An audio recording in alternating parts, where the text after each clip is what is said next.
Fala, meus queridos, beleza? Então vamos continuar. Agora eu vou falar sobre o UDP, gente. O UDP é um outro protocolo que serve para... tem outro intuito, né? Podemos dizer assim. O ponto é, a camada de protocolos como de e-mail, comunicação via e-mail, via FTP, file transfer, transferência de arquivos, a gente vai trabalhar com isso também, que eu vou mostrar isso na prática.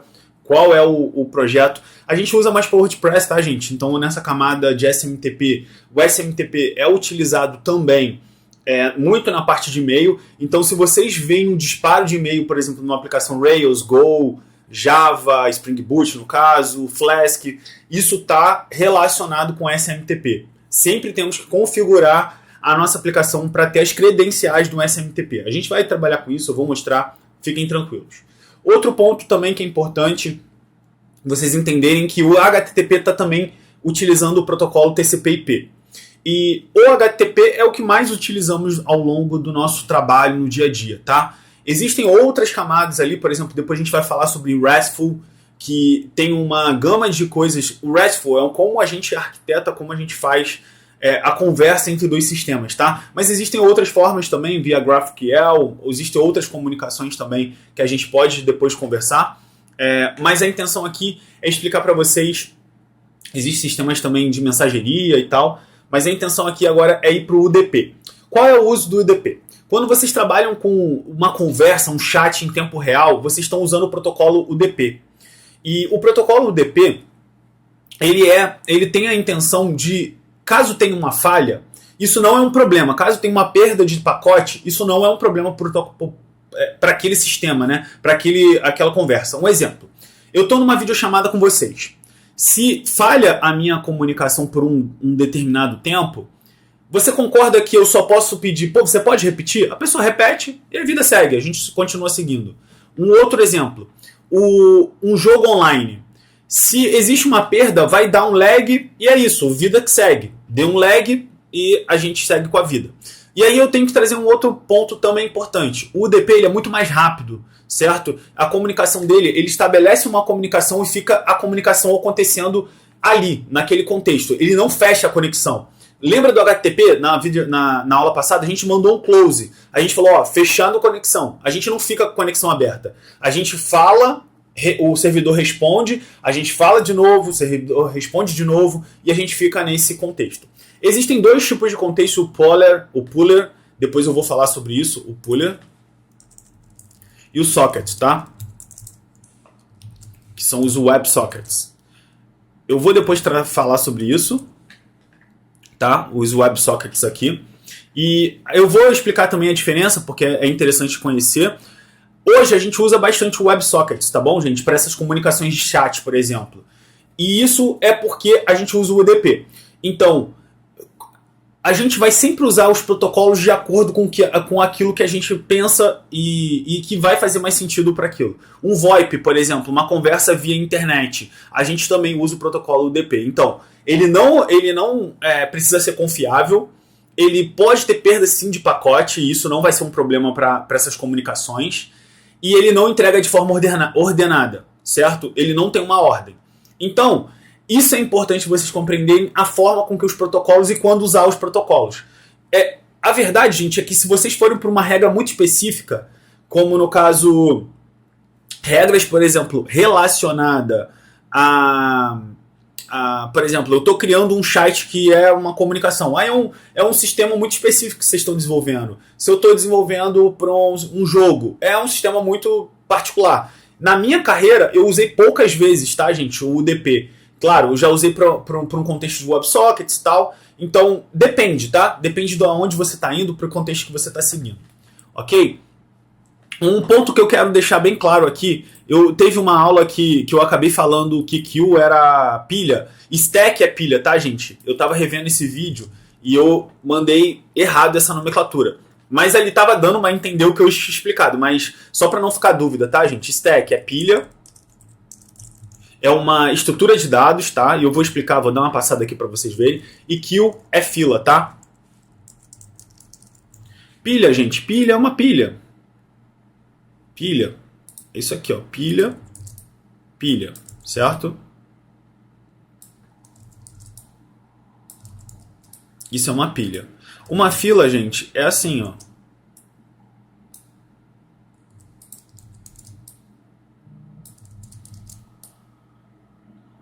Certo? A forma de uso delas é diferente, tá? O primeiro a entrar é o primeiro a sair. Tanto que vocês vão ouvir muito o FIFO. First in, first out. FIFO.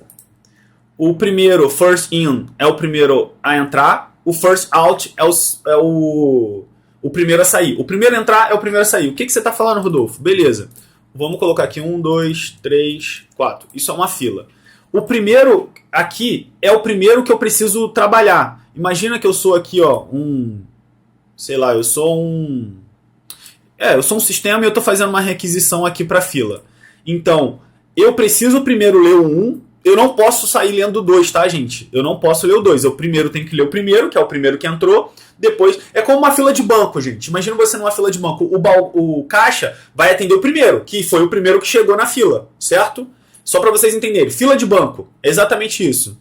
Correto? Então, a pilha já segue um outro padrão, tá? Deixa eu ver se aqui ele tem uma pilha. Stack. Stack? Não tem, tá. Vamos colocar aqui estrutura de dados. Stack. Que é pilha, né? Estrutura de dados, pilha. Pilha stack. Beleza. Ah, aqui mesmo nesse site, beleza. Aí ele já é o last in, o first out. O último a entrar é o primeiro a sair. Beleza? Porque a pilha começa por cima, gente. Então vamos lá. Deixa eu mostrar aqui para vocês. Cadê? Aqui no meu Drive. Beleza. Como que funciona a pilha? A pilha, gente, ela começa empilhada por cima. Então aqui, ó. 1, 2, 3, 4. Se eu quero adicionar mais um, a pilha começa aqui, ó. Eu vou empilhar para cima. Eu não fico empilhando aqui embaixo. Você concorda? Então aqui é o 5. Então, o que ele diz com o LIFO, que é o last in, first out, certo? O último a entrar é o primeiro a sair, certo? O último, o last. Peraí. O last in, aqui, ó. Então ele vai empilhar 1, 2, 3, 4, certo? O desempilhar, gente, ele vai desempilhar de cima para baixo, tá?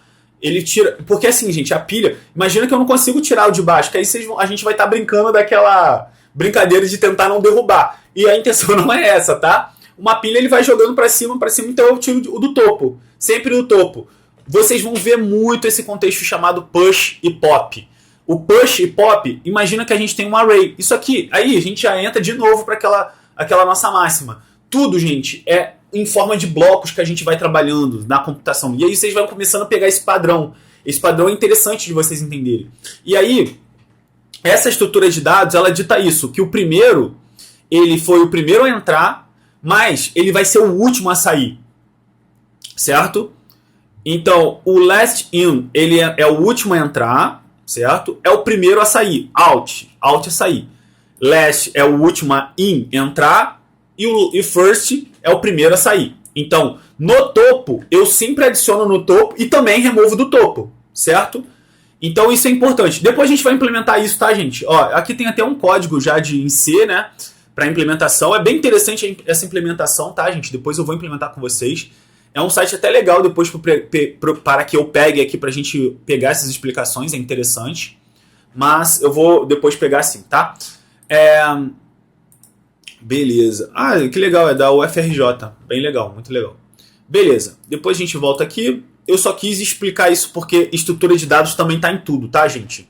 E o outro ponto também, só para deixar bem claro que é um bind é vincular, tá, gente?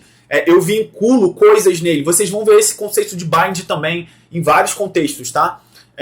Por exemplo, no JavaScript tem o two-way data bind também. O bind é vincular alguma coisa. No caso, a gente está vinculando no TCP/IP e a gente vai vincular também um IP, que no caso é localhost, que é o mesmo IP da máquina do servidor que a gente está executando, e também a porta para aquela aplicação, para aquele código que a gente desenvolveu, tá bom? Beleza, dito isso, vou fechar aqui e a gente agora vai implementar Eu espero que isso aqui tenha ficado claro também, tá bom, meus amigos? Beleza, deixa eu voltar aqui para o nosso código, peraí, beleza. Então, dito isso, gente, eu já falei um pouco sobre como funciona o UDP. O UDP, agora... peraí... tá, aqui porque eu tinha colocado. Beleza, agora eu vou fazer o seguinte, gente. No UDP, eu vou criar um cliente, por quê? Um cliente com UDP, eu preciso também criar uma aplicação. Imagina que esses arquivos, gente, são softwares, tá? Imagina que é um software mesmo, já é um software gigantesco e tal. Só que aqui eu tô fazendo de maneira educativa para vocês entenderem. Mas imagina que são duas aplicações distintas, tá? Depois eu vou criar um web server em Go e um Python para eles conversarem, para vocês entenderem melhor como isso está acontecendo. Mas eu espero que aqui no TCP/IP tenha ficado claro que eu estava usando dois softwares diferentes. Que eu estou usando um servidor, que é o Python que eu criei, e o navegador. E depois eu usei um outro software que foi o curl. O curl, ele fez uma requisição, ok? É importante vocês entenderem isso também. Ok? Aí, um outro ponto importante que eu acho que vale a pena eu também trazer para vocês, que é o seguinte. Hogp... vou usar esse Hogp aqui. Beleza. Vou aqui em inspecionar, vim aqui em Network. Quando eu faço o carregamento, e eu vou carregar aqui, vou fazer o seguinte, ó. Vou clicar aqui. E aí, gente, ó, com o botão direito, a gente tem várias opções aqui. Uma opção que eu uso muito no meu dia a dia, gente, é esse copy aqui, ó. Copy as a curl. Eu venho aqui, copio o curl e eu posso executar aqui para ver muitas coisas, tá, gente? Como que tá funcionando a requisição e tal. Então, se eu executar aqui, ele vai executar mesmo o código HTML, porque é isso que ele retorna. No caso de quando a gente está conversando com a API, no caso eu estou trabalhando com React e eu faço requisições via API, eu consigo pegar muito mais dados também, saber se meu header está passando correto, está dando erro. Eu consigo até pegar código Node aqui, se eu quiser, um fit Node.js. Eu consigo usar um PowerShell que é do Windows também para executar. Enfim, é interessante vocês conhecerem também essas opções, tá? Os option headers aqui também. Enfim, só mesmo a título de curiosidade, porque no meu dia a dia eu trabalho muito com isso. Beleza, voltando. Então agora eu vou criar uma pasta chamada UDP. Vou criar um client udp.py. Vou criar um servidor, um server udp.py. Eu falaria para vocês, tá, gente? Pegar isso aqui e depois tentar fazer com outra linguagem, testar, ver como que você pode usar um socket, por exemplo, socket in Go. Socket Programming in Go. TCP, aí vocês botam TCP/IP, tá, gente? TCP/IP example.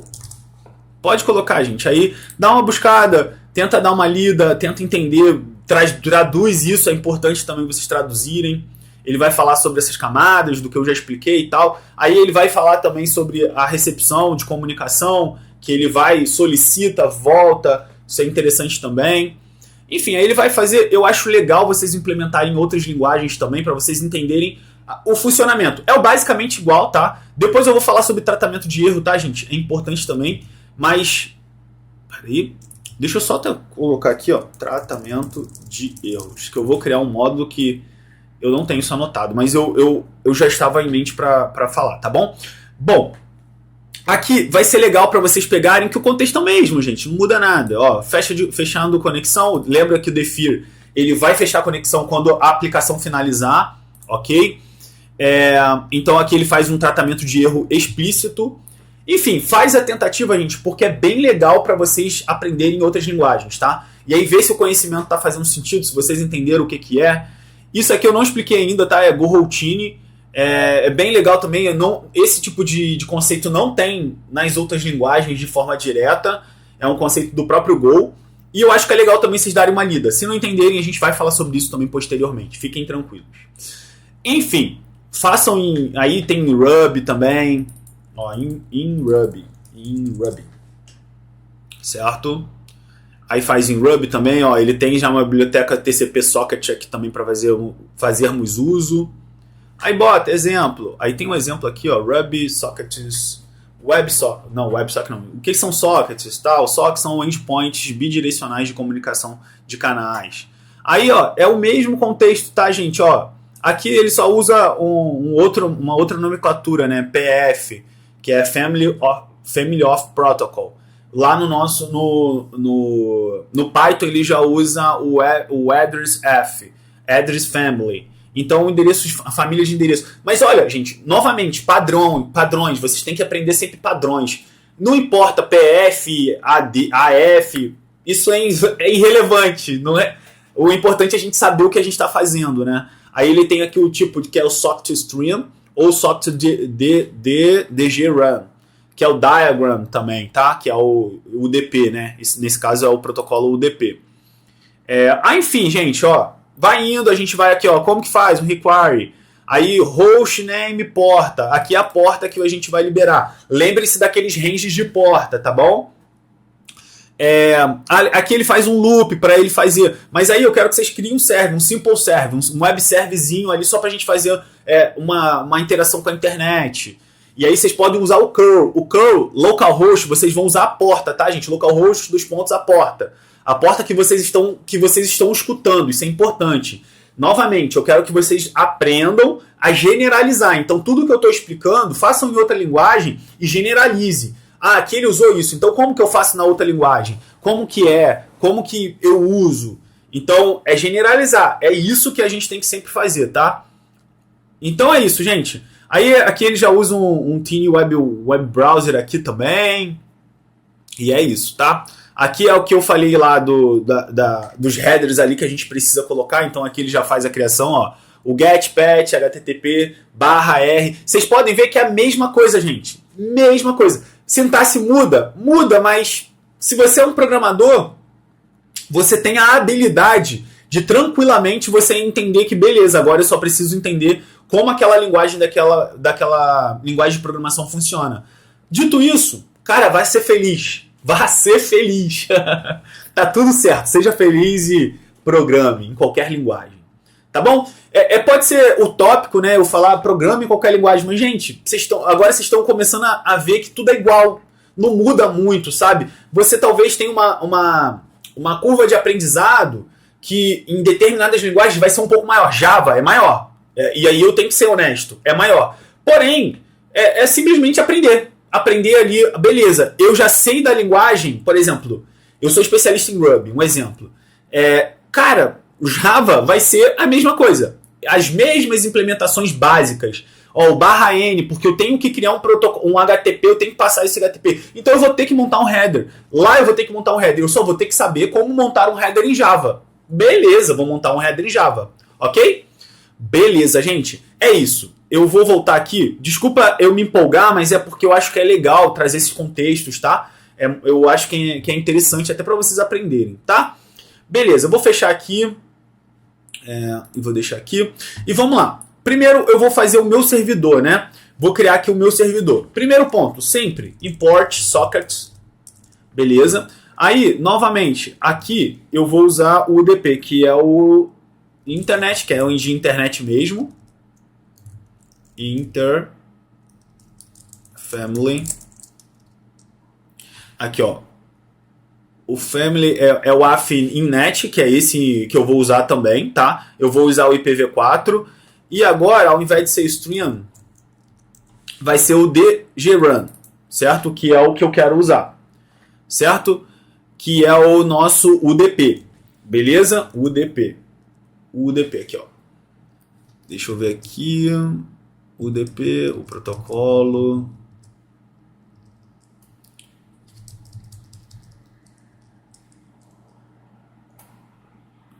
Tá, aqui ele... Aí, beleza. Stream. Aqui, deixa eu pegar isso daqui. Ó. Aqui ele está falando para você usar o socket the run, sockstream, aqui ele está falando como implementar, né? Por default, tá bom. Aí, gente, se a documentação não for suficiente, aí, ó, how to do use in Python. Aí, gente, é isso. Eu quero que vocês saiam daqui aprendendo que, cara, a documentação também às vezes pode ser horrível. Como foi ali, não tem multiplicação, ele tá me dando mais contexto, mas eu quero contexto de uso, né? Então, gente, aí, ó, Socket Programming in Python Guide. Aí vamos olhar aqui, ó, vamos ver o que ele tem para falar. Em contraste, usar o UDP, o User Data Protocol. O socket é criado com software, não pode ser realinhado, a data pode ser lida e recebida, não é ordenado, né, que ele está falando. E aí, enfim, ele vai falando. Aí, olha aqui, a gente vai passar por esses processos. Olha que legal aqui como que ele coloca. Primeiro, a gente coloca o socket, depois um bind, um listen e accept. Depois de accept, a gente começa a aceitar as conexões. A gente não criou o cliente, a gente vai criar ainda o servidor. Depois que o cliente faz a conexão, eu recebo esse dado e faço o envio aqui, né? Aí eu posso ficar nesse loop aqui de receber, enviar, receber, enviar, receber, enviar, que aí ele está enviando para o cliente. Ou ele pode receber e fechar a conexão, tá? Com o servidor. O servidor ser finalizado, né? Então, beleza. Dito isso, gente, vamos lá.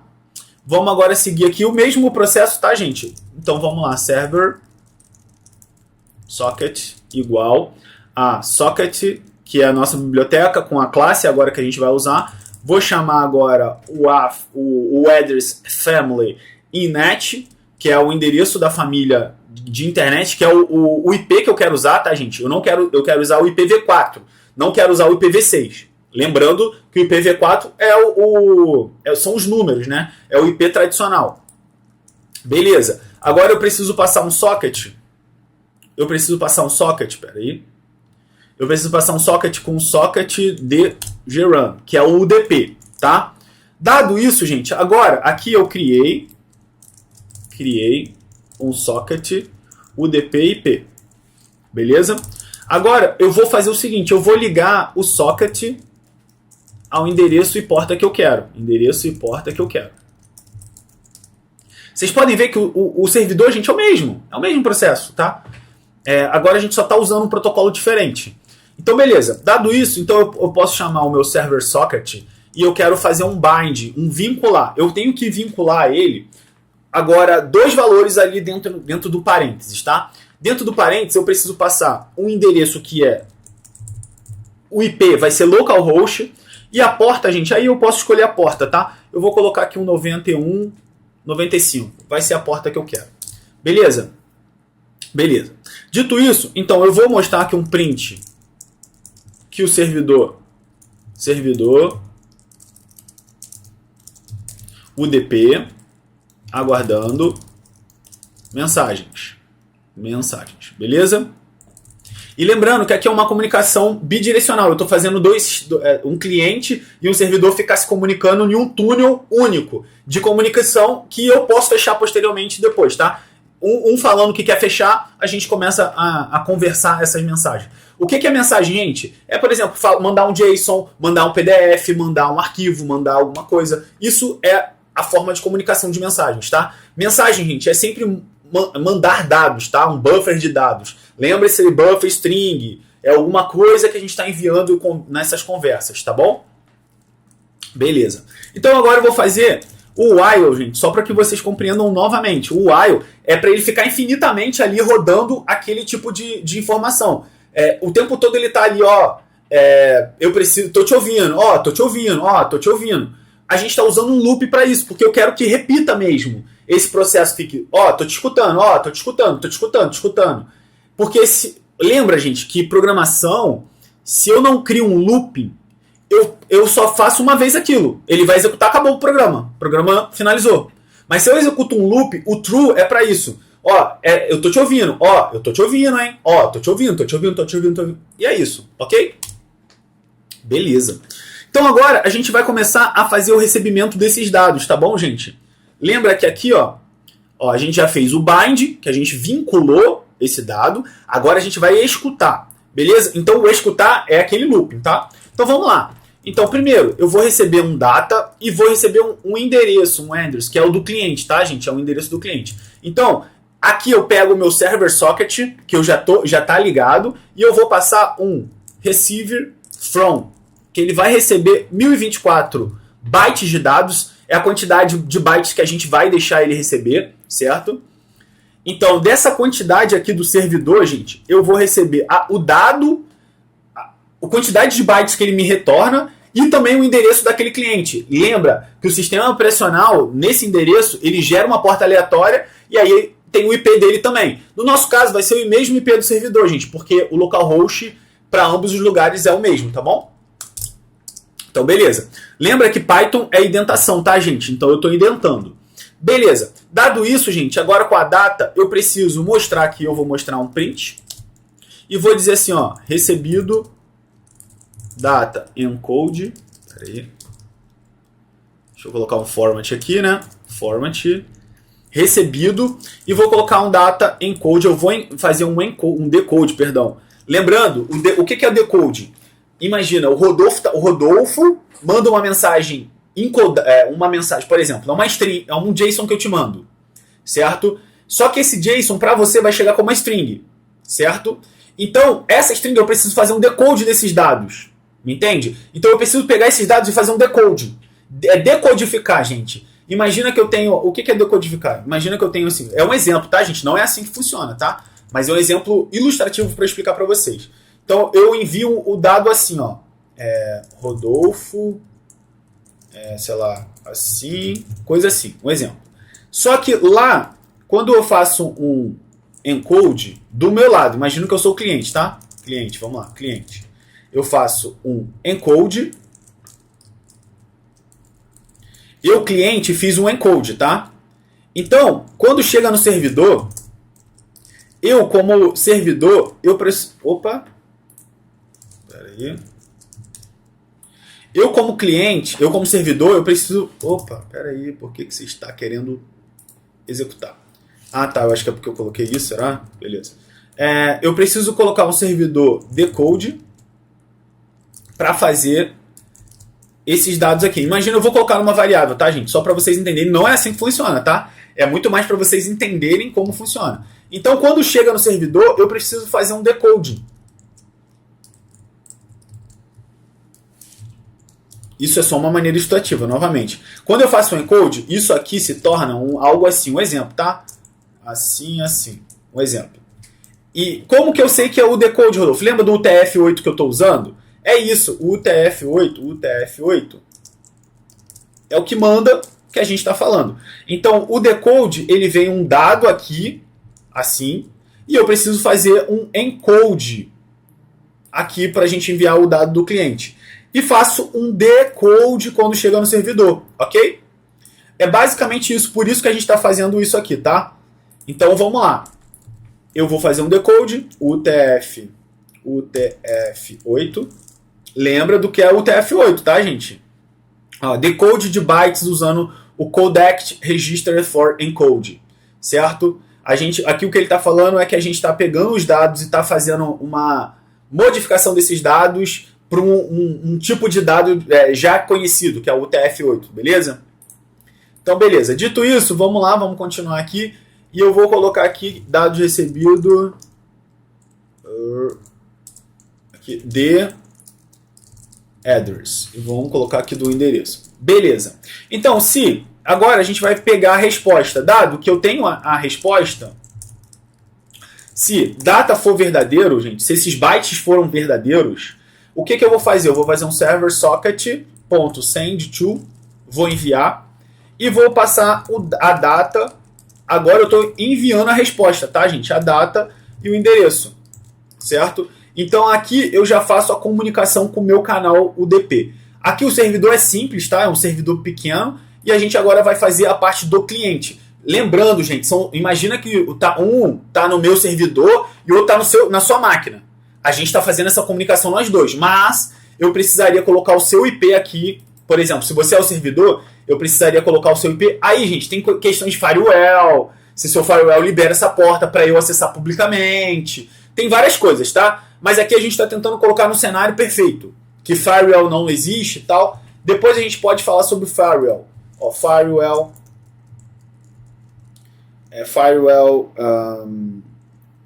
em Unix, por exemplo. Aqui, ó. A gente precisa liberar essas portas também, tá, gente? Quando a gente está lidando com serviços e tal, então a gente precisa liberar. Então, peraí, firewall, server, Ubuntu, disable. public. Deixa eu ver aqui. Aqui o ponto firewall. Não, mas aqui ele está mostrando. Eu quero o código. How to incomplete esse UFW, tá? Vocês vão ver muito isso. Um complicated firewall, certo? Não é um firewall complicado. Então, esse UFW, a gente usa muito quando a gente vai trabalhar com DigitalOcean, tá? É muito comum. Então, a gente faz aqui o enable, né? A gente habilita. E depois a gente pode ir desabilitando e tal as portas aqui, ó. O sudo UFW alon, que a gente pode permitir a porta daquele servidor, tá? Então você, por exemplo, na sua máquina, liberaria para mim, me passaria seu IP, eu colocaria seu IP e a porta e eu teria acesso ali às informações, tá bom? E aqui a gente também poderia colocar o protocolo, tá? Que aqui nesse caso é o TCP, né? Lembrando que aqui o 80443 são HTTP e o HTTPS, tá, gente? Viu como que a gente vai lembrando e sabendo como funciona? Aí o padrão do FTP, gente, é o 21 ou 20, tá? É muito comum mesmo utilizar. Aí, por exemplo, do MySQL, se eu não me engano, é 3306. E assim sucessivamente, tá? E aí depende dos sistemas que... É isso mesmo, 3306. Então, a gente vai dando permissões ao que a gente nega. E aí, por isso que existem policies. Vocês vão ouvir muito falar sobre policies e políticas, tá bom? Voltando aqui, vamos voltar aqui para a gente criar o nosso client aqui. Vamos lá. Beleza. O nosso client, gente, a gente precisa fazer o seguinte. Deixa eu fechar aqui. Deixa eu vir aqui. Beleza. E mesmo ponto, né, gente? Vamos lá, import. A gente precisa fazer o import do socket. Beleza? Então a gente vai fazer um client socket aqui, que vamos receber o socket da mesma forma, tá, gente? Um socket aqui e vamos receber um socket.af innet, que aqui é o IPv4, e depois a gente vai fazer um socket.socket diagram, dgrun, perdão. Depois a gente vai passar aqui a mensagem. Qual a mensagem que a gente quer enviar? Enviar dados. Qual a mensagem que a gente quer enviar, gente? Mensagem: olá, servidor. Eu sou o cliente. Beleza? E vocês vão entender, eu vou abrir dois terminais porque são aplicações diferentes. Eu vou bater nessa tecla constantemente, tá? Porque vocês precisam entender isso. Porque um sistema está comunicando com o outro, tá bom? Então, beleza. Voltando aqui. A gente vai fazer o seguinte. Agora, dado a mensagem, eu vou passar um client socket aqui, que eu vou passar um send to. Enviando. Então, qual é a mensagem? Vou fazer uma mensagem.encode, certo? Que vai ser UTF-8. Lembra do que eu falei? Encode e decode, né? E aqui o UTF-8, eu vou vir aqui e vou passar qual é o endereço que eu quero chegar. Aqui, lembrando que eu abro parênteses para passar, então, localhost. E qual é a porta, Rodolfo? Vamos ver qual é a porta que a gente havia colocado no servidor? A porta é 9195. Então, a comunicação vai ser feita por essa porta aqui, 9195. Eu poderia ter botado 8080, 8882, 100, sei lá, poderia colocar várias portas aqui, tá bom? Qualquer porta eu quisesse. Mas aqui, nesse caso, é o cliente, gente. O cliente, ele precisa saber a porta da aplicação, tá? No caso aqui, o cliente precisa saber a porta do servidor, correto? Beleza, dado isso, gente, agora a gente tem que receber o pacote da resposta do servidor. Beleza? Então aqui eu vou passar um client socket ponto. Que eu vou receber, então eu receive from, gente. Quantos bytes eu posso receber? 1024, tá bom? Então, dado que eu recebo 1024, eu posso receber disso aqui o quê? Uma data e também o server. Beleza? Então, o que significa isso? Os dados do servidor e o server é as informações do servidor. Ok? Então, vamos lá. Aqui eu vou mostrar um print, que eu vou colocar um format aqui, formatar, servidor, resposta do servidor é um data.encode, data.decode UTF-8 e é isso. Beleza? Beleza. Agora, gente, eu preciso fazer o que eu sempre falo para vocês, né? Sempre fechem a conexão. Lembrando, eu estou fazendo algo com algo externo. Lembra dessa palavra, externo. O que é I/O? E aí vou explicar para vocês o que é I/O. Input, output, o que é bound I/O? I/O bound. Talvez vocês ouçam isso também. E é muito legal vocês conhecerem. I/O bound. O I/O bound, a gente tem os problemas de I/O bound e de CPU bound, gente. I/O bound e CPU bound. Os problemas de CPU bound, gente, são problemas de processamento. O que é processamento? Execução de linha, ó. Linha.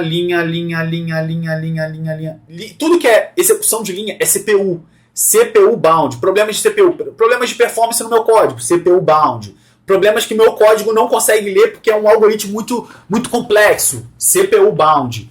O que é I/O? Input, output. Certo? O problema de I/O, gente, tem a ver com conexões externas. Conexões externas envolve protocolos, conversas com outros sistemas, envolve conversa com o arquivo externo da aplicação, tem a ver com problemas de banco de dados, certo? Tem a ver com problemas de comunicações de modo geral, com protocolos que eu acabei de falar. Isso é I/O bound, gente. Bound é contexto, tá, gente? É fronteira. Então são esses problemas que também são legais de vocês darem uma lida. Isso aqui é um contexto assim que, quando eu li, gente, assim, eu lembro que eu estava trabalhando num lugar e foi assim para mim fantástico de compreender essa máxima, sabe? Então assim, é muito maneiro mesmo. OK? Beleza. Então beleza, gente. Agora eu preciso fechar, né? Então vamos lá, fechar aqui o nosso client.socket, que vai ser um socket, client.socket, que vai ser um close. Fechei a conexão.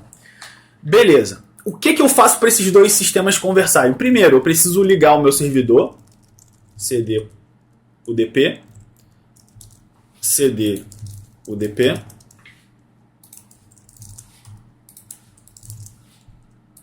Beleza. Belezura. Então, aqui eu preciso fazer o seguinte agora, gente. É o seguinte. Conversar, que é um Python 3, server UDP, e deu um problema. Qual foi o problema? Na linha 8. Linha 8, aqui, send to... Não, mas é no qual aqui? É no server. Linha 8, server socket bind localhost 90. Desculpa, gente. Ó, e aqui ele já até me diz aqui, né? Vamos lá, vamos ler aqui. Traceback. Recentemente todos estão recentemente houve um problema ali na chamada. O arquivo, aí ele me dá aqui o arquivo, a linha, line, e diz qual é a linha. Eu já fui olhar aqui nessa linha, certo? Server socket bind localhost 91, 95. Tipo de erro, string. O objeto não pode ser interpretado como um inteiro. O objeto, gente, é isso aqui, ó. Porque ele precisa ser um inteiro, tá? Porque porta é um inteiro, né? Erros que acontecem, tá? Vamos executar. Ó, servidor aguardando mensagem. Vamos enviar agora uma mensagem via cliente. Python 3, client. Ó, resposta do servidor. Olá, servidor, eu sou o cliente. Olá, olha o servidor aqui, gente. Em duas comunicações, lembrando, isso aqui é como se você tivesse na sua máquina e eu tivesse na minha, tá? É importante vocês entenderem isso. Mas eu criei uma comunicação, então eu posso ficar conversando aqui com o servidor. Eu poderia criar um loop aqui, um while true, e começar a pedir informações, por exemplo. Aí, gente, é como vocês visualizam também o trabalho também, tá, gente? Aí vocês poderiam criar um while true aqui e poder você escrever ali, olá, tudo bem, servidor? Qual é a resposta? Criar uma lógica no servidor, caso seja assim, caso seja assado, e assim vai. Ok? Bom, é um pouco do que eu tinha para trazer sobre o UDP e o TCP/IP. Não existe protocolo melhor ou pior, cada um tem... Gente, na computação e na vida, vocês têm que aprender que nada é extremo. Nada é... E assim, gente, é o meu ponto de vista em termos de vida, tá? Mas eu acho que na profissão, na área de programação, se vocês forem radicais, vocês terão muito a perder. E radical que eu digo não, só pode ser aquilo porque eu sei aquilo. Cara, esquece isso, balela. Maus programadores, no meu ponto de vista, são maus programadores aqueles que defendem que somente uma coisa é a melhor. Maus programadores. E aí eu estou dizendo você nunca vai ver um grande desenvolvedor de software falando que trabalhar com uma linguagem XYZ é melhor ou pior. Pelo contrário, eles são especialistas e entendem que cada linguagem tem o seu contexto.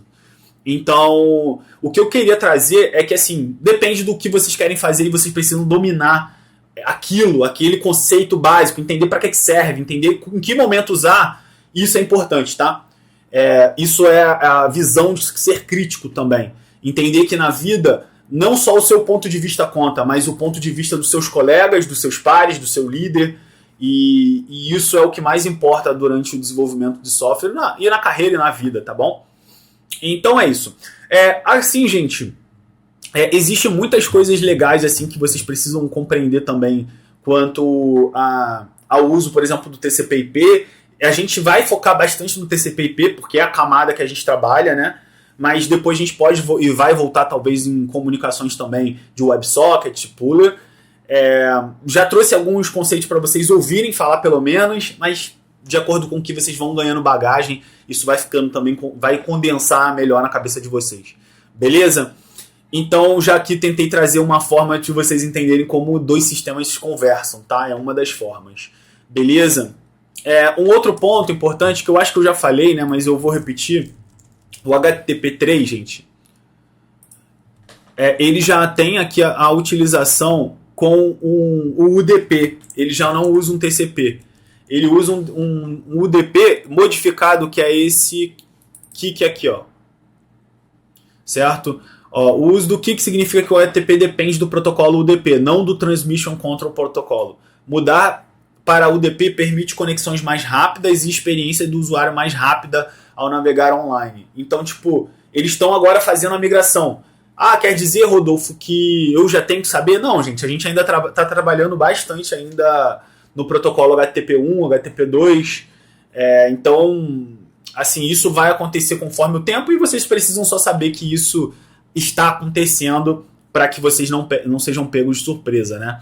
E essas versões do TLS, do Handshake, o Handshake, gente, é interessante também porque a gente precisa saber e conhecer como que funciona, né? O Handshake aqui, ó. Handshake HTTP. O que acontece em um Handshake no TLS? O TLS, lembrando, que é uma forma da gente ter segurança ali nos certificados SSL, tá bom, gente? Acho legal vocês darem uma lida, tá? Mas como que funciona o Handshake? O Handshake, ele faz um sync. Esse sync para o servidor não é a request propriamente dita, tá, gente? Falando assim, servidor, eu quero falar com você, você está disponível? Ele diz, ok, estou disponível. O acknowledge. Então ele fala, olha, já estou aceito. Então beleza. Agora, ok, servidor. Vou te mandar a request. Então ele manda a request, certo? Então é 1, 2, 3. Lembra lá na nossa aula anterior que eu falei que são 3 requisições? O ponto é esse, gente. É que o navegador ou qualquer cliente, ele primeiro fala, servidor, você está ok? Servidor, estou ok. Então você diz, beleza, toma a request. Então são 3 requisições para a gente conseguir uma, tá? E aí, gente, 5 milissegundos, vocês precisam fazer uma requisição ocorrer em 5 milissegundos, tá, gente? Em 5 segundos, perdão. É o teto máximo que a gente coloca como uma boa performance. Beleza? Então, beleza. Então aí a request vai acontecendo, tá? E é assim, isso é a forma com que vocês vão ver no navegador. Talvez vocês olhem e falem assim, caramba, por que são 3 requests? É por isso, é porque eles se comunicam antes da requisição de fato acontecer. E esse é o aperto de mão, handshake. Handshake é aperto de mão, tá? Então, dê uma lida também, gente, é bem legal aqui, ó. O Handshake TLS ocorre sempre que um usuário navega para um site pelo HTTPS e o navegador começa a consultar primeiro o servidor de origem do site. O Handshake TLS também acontece sempre que qualquer outra comunicação utiliza HTTPS, incluindo chamadas de API, consultas ao DNS sobre o HTTPS. Lembra do DNS que a gente já falou, tá? É um servidor que a gente fica batendo ali para pegar a resolução do nome, né? Que eu lembro que tudo na internet é IP, gente. É números ali, ou o IPv6 agora, né? Então, aí o que acontece durante o Handshake, o TLS? Durante o Handshake e TLS, o cliente e servidor juntos farão o seguinte: especificarão qual serão o TLS. Bom ponto. O TLS tem versões, tá, gente? Então isso aqui também impacta quando a gente está subindo alguma aplicação no servidor, tá? Decidirão quais conjuntos de cifras vão usar. Autenticarão a identidade do servidor por meio de chave pública do servidor e da assinatura digital da autoridade do certificado SSL. Lembra do SSL, do SSH que eu falei? Chave pública e privada? A gente também usa esse conceito. Então, vai que vocês vão vendo ali, a gente está usando os protocolos de segurança o tempo todo com os mesmos conceitos, sabe? Quais são os passos do Handshake TLS? O Handshake TLS são uma série de datagramas ou mensagens trocadas por uns clientes e um servidor. Um Handshake TLS envolve várias etapas, já que o cliente e o servidor trocam as informações necessárias para completar o handshake e permitir a continuação da conversa. Aqui eu só estou lendo, gente, para que vocês entendam que vale a pena dar uma lida, entender aqui os conceitos. Eu acho que já que a gente trouxe já esses conceitos, é interessante vocês já irem conhecendo. O SSH, gente, que é o Shell, o Security Shell aqui, How to Work. A gente pode ver aqui como... Sempre botem imagens, tá? Porque eu acho que vocês vão ter isso de forma mais ilustrativa. Peraí. Deixa eu pegar aqui.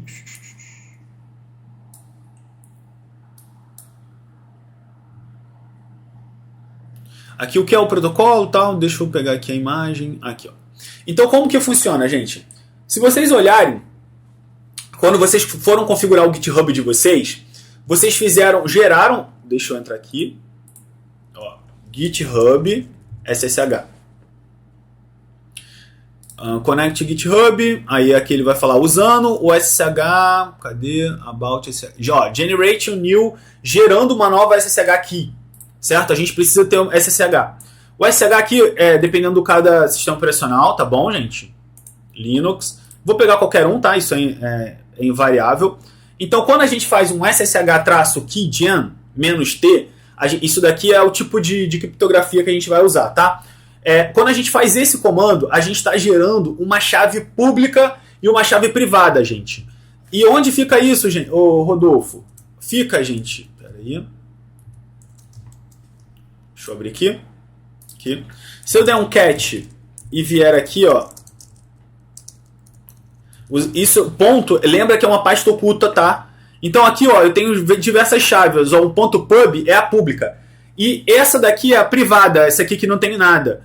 Eu nunca passo essa privada, tá, gente? Essa privada, se você passa, a pessoa tem acesso a tudo, tá? Nunca passe essa privada. É sempre a pública. Por quê? A pública, quando eu agrego isso no GitHub, e aqui eu vou usar o exemplo do GitHub, quando o SSH Client é o meu computador, tá? O meu computador tem a chave particular, a privada, nós chamamos de privada.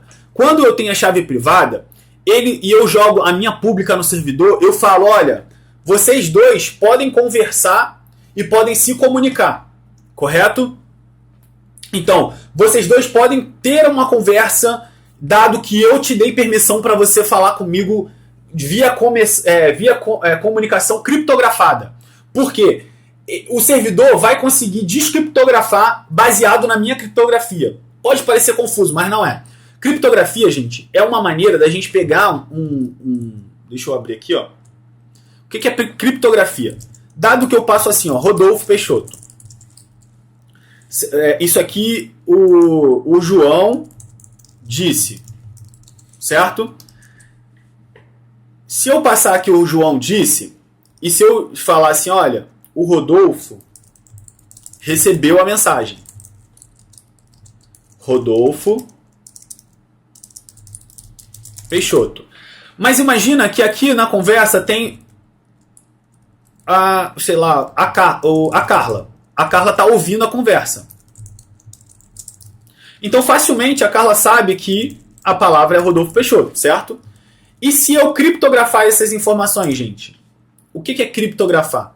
Eu falar assim, ó, João, eu estou usando uma criptografia que eu digo que R é igual a X.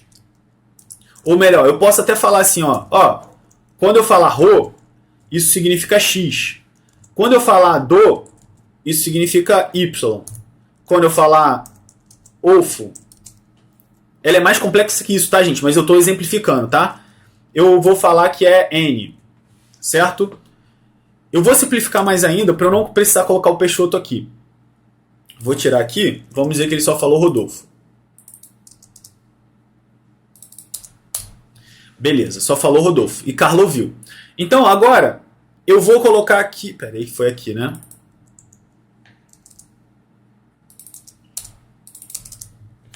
Então, agora eu vou falar o seguinte, ó. João disse Rô, certo? Então, o que significa Rho? X, Y, N. Aqui do lado, lembra que eu passei a pública? Aqui do lado do Rodolfo, ele sabe também descriptografar isso. Então, na hora que Carla receber a mensagem X, Y, N, ela não vai entender nada. Nada, porque está criptografada. Só que quando essa mensagem chega aqui, o Rodolfo sabe descriptografar. Então, ele vai saber ler também.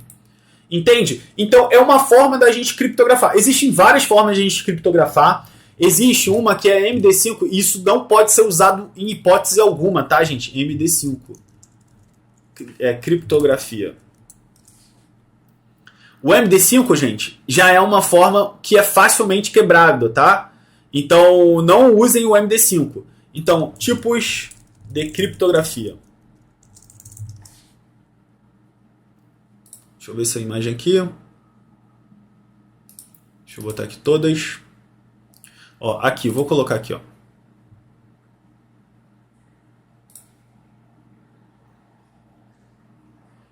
Então, é importante vocês saberem que existem vários tipos de criptografia, tá? Aí a gente tem que ver quais são as mais usadas, ó. O Advanced Encrypted Storage é usado, eu uso bastante também. O RSA, que foi ali o que eu mostrei para vocês, é utilizado também. Deixa eu ver mais qual eu já vi.